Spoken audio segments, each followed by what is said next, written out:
Item ಯಾವುದೇ ಇರಲಿ try ಮಾಡಿ ಆಚಿ ಚಿಕನ್ ಮಸಾಲಾ. ದೇವರನಾಡು ವೈನಾಡಿನ ಕಲ್ಲಾಡಿಯ ದುರಂತಕ್ಕೆ ಇವತ್ತು 3ನೇ ದಿನ. ಇವತ್ತು ಸಹ NDRF ತಂಡದವರು ನಾಪತ್ತೆಯಾದಂಥವರ ಶೋಧ ಕಾರ್ಯದಲ್ಲಿ ತೊಡ್ಕೊಂಡಿದ್ದಾರೆ. ನಾನೀಗ ಅದೇ ಸ್ಥಳದಲ್ಲಿದ್ದೇನೆ. ನೀವು ನೋಡ್ತಾ ಇರ್ಬೋದು, ಈಗಾಗಲೇ NDRFನ ತಂಡದವರು ಸ್ಥಳಕ್ಕೆ ಆಗಮಿಸಿದ್ದಾರೆ, ಲೈನಪ್ ಅನ್ನು ಮಾಡಿದ್ದಾರೆ ಮತ್ತು ಇವತ್ತಿನ ಕಾರ್ಯಾಚರಣೆ ಹೇಗಿರಬೇಕು ಇವೆಲ್ಲದರ ಬಗ್ಗೆಯೂ ಸಹ ಪ್ಲಾನ್ ಆಗ್ತಾ ಇರುವಂಥದ್ದು. ಅಂದರೆ ಪ್ರಮುಖವಾಗಿ ನಾವಿರುವಂಥದ್ದು ಮೀನಾಕ್ಷಿ ನದಿಯ ಈ ಒಂದು ಸೇತುವೆಯ ಮೇಲೆ. ಈ ಸೇತುವೆ ಸಂಪೂರ್ಣವಾಗಿ ಇವತ್ತು ಸಹ ಕೆಸರುಮಯವಾಗಿದೆ. ಸಾಕಷ್ಟು ಒಂದು ರೀತಿಯಾದಂತಹ ಚಾಲೆಂಜಿಂಗ್ ಆಗಿ, ಅಂದರೆ ಸಾಕಷ್ಟು ಸವಾಲುಗಳು ಎದುರಾಗಿರುವಂಥದ್ದು. ಯಾಕಂದರೆ ಈ ಒಂದು ರಸ್ತೆಯಲ್ಲಿ ನಡೆಯುವಾಗಲೂ ಸಹ ಸಾಕಷ್ಟು ಸಮಸ್ಯೆಗಳು ಉಂಟಾಗ್ತದೆ. ಸೊ ನೀವು ನೋಡ್ತಾ ಇರ್ಬೋದು, ನಾನು ನಡೀತಾ ಇರುವಂಥ ಈ ಒಂದು ಸ್ಥಳವನ್ನು. ಸೊ ಈ ಒಂದು ಸ್ಥಳದಲ್ಲಿ ಸಾಕಷ್ಟು ಕೆಸರುಮಯವಾಗಿರುವಂಥದ್ದು. ಅಂದರೆ ನಾವು ಹೆಜ್ಜೆ ಇಕ್ಕಿದ್ರೂ ಸಹ ಒಳಗೆ ಹೋಗುವಂತಹ ಭಯ ಇರ್ತದೆ. ಮತ್ತು ಈ ಸೇತುವೆಯ ಒಂದು ಸ್ಥಿತಿ ಬಗ್ಗೆಯೂ ಸಹ ಜಿಲ್ಲಾಧಿಕಾರಿಗಳು ಈಗಾಗಲೇ ಹೇಳಿದರು, ನಾವು ಪರಿಶೀಲನೆಯನ್ನು ಮಾಡ್ತೇವೆ, ತದನಂತರವಷ್ಟೇ ಈ ಸೇತುವೆ ಮೇಲೆ ವಾಹನ ಸಂಚಾರಕ್ಕೆ ಏನು ಆಗುತ್ತಾ ಇಲ್ವಾ ಇದ್ರ ಬಗ್ಗೆ ನಿರ್ಧಾರ ಮಾಡ್ತೇವೆ ಅಂತೇಳಿ. ಸೊ ಸಾಕಷ್ಟು ಇಲ್ಲಿ ಕೆಸರುಮಯ ಆಗಿರುವಂಥದ್ದು. ಮತ್ತೊಂದು, ನೀವು ಮೀನಾಕ್ಷಿ ನದಿಯ ಈ ಭಾಗವನ್ನು ನೋಡ್ತಾ ಇದ್ದೀರಾ. ಅಂದರೆ ಇಲ್ಲಿ ಆ ಬಸ್ ಏನು ಉರುಳಿ ಬಿದ್ದಿತ್ತು, ಆ ಬಸ್ಸನ್ನು ಸ್ಥಳದಿಂದ ತೆಗೆಯುವಂಥ ಕೆಲಸವನ್ನು ಈಗಾಗಲೇ ಯಶಸ್ವಿಯಾಗಿ ಮಾಡಲಾಗಿದೆ. ಮೀನಾಕ್ಷಿ ನದಿಯ ಅಬ್ಬರ ಈಗಲೂ ಸಹ ಕಡಿಮೆ ಆಗಿಲ್ಲ, ರಭಸವಾಗಿ ಮೀನಾಕ್ಷಿ ನದಿ ಹರಿತಾ ಇರುವಂಥದ್ದು. ಆದರೂ ಸಹ ಸಾಕಷ್ಟು ಸಾಹಸಮಯವಾಗಿ ಈ ಒಂದು ಬಸ್ಸನ್ನು ಮೇಲ್ಭಾಗಕ್ಕೆ ತರುವಲ್ಲಿ ಯಶಸ್ವಿಯಾಗಿದ್ದಾರೆ. ಮತ್ತೊಂದು ಭಾಗದಲ್ಲಿ ನೀವು ನೋಡ್ತಾ ಇರ್ಬೋದು, ತಾತ್ಕಾಲಿಕವಾಗಿ ಏನು ಶೆಲ್ಟರನ್ನು ಮಾಡಿಕೊಳ್ಳಲಾಗಿತ್ತು, ಅದು ಸಹ ನದಿಯ ದಡದಲ್ಲಿ ಉರುಳಿ ಬಿದ್ದಿರುವಂಥದ್ದು. ಮತ್ತು JCB ವಾಹನ ಸಹ ಅಲ್ಲಿ ಉರುಳಿ ಬಿದ್ದಿದೆ.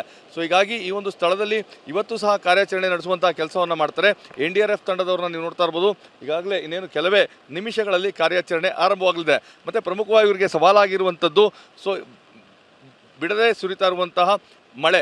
ಈ ಮಳೆಯಿಂದಾಗಿ ಕಾರ್ಯಾಚರಣೆಗೆ ಸಾಕಷ್ಟು ಅಡೆತಡೆಗಳಾಗ್ತದೆ. ಸೊ ಮತ್ತೊಂದು ಭಾಗದ ಮೀನಾಕ್ಷಿ ನದಿಯನ್ನು ನೀವು ನೋಡ್ತಾ ಇದ್ದೀರಾ, ಸಂಪೂರ್ಣವಾಗಿ ಕೆಸರುಮಯವಾಗಿರುವಂಥದ್ದು ಮತ್ತು ರಭಸವಾಗಿ ಹರಿಯುತ್ತಾ ಇರುವಂಥದ್ದು. ಈ ಭಾಗದಲ್ಲಿ ಅಂದರೆ ಏನು ಮನೆ ಏನಿದೆ, ಆ ಮನೆ ಏನು ಸಾಕಷ್ಟು ಹಾನಿಗೆ ಒಳಗಾಗಿತ್ತು. ಆ ಮನೆ ಹಾನಿಗೆ ಒಳಗಾಗಿರುವಂಥ ಸ್ಥಳದಲ್ಲೇ ಒಂದು ಮೃತದೇಹ ಪತ್ತೆ ಆಗಿತ್ತು ಅಂದರೆ ಅನ್ನೋ ಮಾಹಿತಿ ಲಭ್ಯವಾಗಿತ್ತು. ಹೀಗಾಗಿ ಈ ಸ್ಥಳದಲ್ಲಿ ಇರಬಹುದು ಅನ್ನೋ ಕಾರಣಕ್ಕಾಗಿ ಆ ಸ್ಥಳದಲ್ಲೇ ಒಂದು ರಕ್ಷಣಾ ಕಾರ್ಯಾಚರಣೆ ಇವತ್ತು ನಡೆಯುವಂಥ ಸಾಧ್ಯತೆ ಇದೆ. ಮತ್ತು ಎರಡು ಭಾಗಗಳು, ಒಂದು ಮೀನಾಕ್ಷಿ ನದಿಯ ಈ ಭಾಗ, ಮತ್ತೊಂದು ಭಾಗದಲ್ಲಿ ಆ ಸ್ಥಳದಲ್ಲಿ ನೋಡ್ತಾ ಇರ್ಬೋದು ಒಂದು ದೊಡ್ಡದಾದಂಥ ಬಂಡೆ ಏನಿದೆ, ಆ ಬಂಡೆಯ ಸ್ಥಳದಲ್ಲೂ ಸಹ ನೆನೆ ಕಾರ್ಯಾಚರಣೆ ನಡೆಸ್ತಾ ಇದ್ರು. ಈ ಎರಡೂ ಬದಿಯಲ್ಲೂ ಅಂದರೆ ಮೀನಾಕ್ಷಿ ನದಿಯ ಅಕ್ಕಪಕ್ಕದಲ್ಲಿ ಇವತ್ತು ಕಾರ್ಯಾಚರಣೆ ನಡೆಸಲಿಕ್ಕೆ ಈಗಾಗಲೇ NDRF ತಂಡದವರು ಸಿದ್ಧವಾಗಿದ್ದಾರೆ. ಅಂದರೆ ಅವರಿಗೆ ಪ್ರಮುಖವಾಗಿ ಆಗ್ತಾ ಇರುವಂಥದ್ದು ಮಳೆಯ ಅಬ್ಬರ ಕಡಿಮೆ ಆದರಷ್ಟೇ ಹುಡುಕಾಟಕ್ಕೆ ಅನುಕೂಲವಾಗ್ತದೆ. ಇಲ್ಲವಾದರೆ ಅವರು ಮಣ್ಣನ್ನು ತೆಗಿತಾ ಇದ್ದರೆ ಮತ್ತೆ ಕೆಸರು ಮತ್ತು ನೀರು ಇವೆಲ್ಲವೂ ಸಹ ಮಿಶ್ರಣವಾಗಿ ಸಾಕಷ್ಟು ಸಮಸ್ಯೆ ಉಂಟಾಗ್ತದೆ. ಮತ್ತು ಆ ಒಂದು ಶೋಧ ಕಾರ್ಯಕ್ಕೆ ಅಡೆತಡೆಗಳಾಗ್ತದೆ. ಆದರೂ ಅಡೆತಡೆಗಳನ್ನು ಲೆಕ್ಕಿಸದೆ ಮಳೆಯಲ್ಲೂ ಸಹ NDRF ತಂಡ, ಅಗ್ನಿಶಾಮಕ ದಳ ಹಾಗೂ ಕೇರಳ ಪೊಲೀಸರು ನಿರಂತರವಾಗಿ ಕಾರ್ಯಾಚರಣೆ ನಡೆಸ್ತಾ ಇದ್ದಾರೆ. ಯಾಕಂದರೆ ಈಗಾಗಲೇ ಜಿಲ್ಲಾಧಿಕಾರಿಯವರು ಸಹ ಸ್ಪಷ್ಟಪಡಿಸಿದರು, ನಮ್ಮ ಮೊದಲ ಆದ್ಯತೆ ಅಂತ ಹೇಳಿದ್ರೆ ಈ ಒಂದು ಅಂದರೆ 5 ಜನರು ಏನು ನಾಪತ್ತೆ ಆಗಿದ್ದಾರೆ, ಅವರ ಪಟ್ಟಿ ಸಿಕ್ಕಿದೆ, ಅವರನ್ನ ಹುಡುಕಾಟ ನಡೆಸುವಂಥದ್ದು. ಈ ಕಾರಣಕ್ಕಾಗಿ ಈಗಾಗಲೇ ಬೆಳಗ್ಗೆಯೇ ಒಂದು ಕಾರ್ಯಾಚರಣೆ ಆರಂಭ ಮಾಡಲಿಕ್ಕೆ ಎಲ್ಲ ಸಿದ್ಧತೆಗಳನ್ನ ಮಾಡಿಕೊಳ್ಳಲಾಗಿದೆ. ಇನ್ನೇನು ಕೆಲವೇ ನಿಮಿಷಗಳಲ್ಲಿ JCB ಯಂತ್ರಗಳು ಬರ್ತದೆ.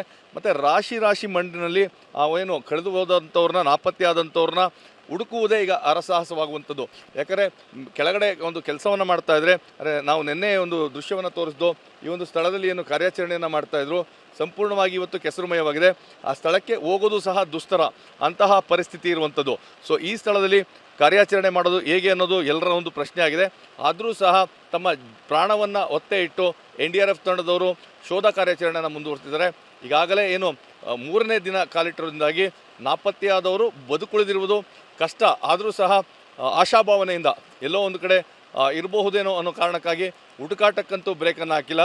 ಎಂಥದ್ದೇ ಪರಿಸ್ಥಿತಿ ಇದ್ದರೂ ಸಹ ಆ 5 ಜನ ಏನು ನಾಪತ್ತೆಯಾಗಿದ್ದಾರೆ ಅವರ ಹುಡುಕಾಟದಲ್ಲಿ NDRF ತಂಡ ಮತ್ತು ಕೇರಳ ಪೊಲೀಸರು ಹಾಗೂ ಅಗ್ನಿಶಾಮಕ ದಳದವರು ತೊಡಕೊಂಡಿರುವಂಥದ್ದು. ಕ್ಯಾಮ್ರಾ ಪರ್ಸನ್ ಜೀವನ್ ಜೊತೆ ರಾಮ್, TV9 ವೈನಾಡು.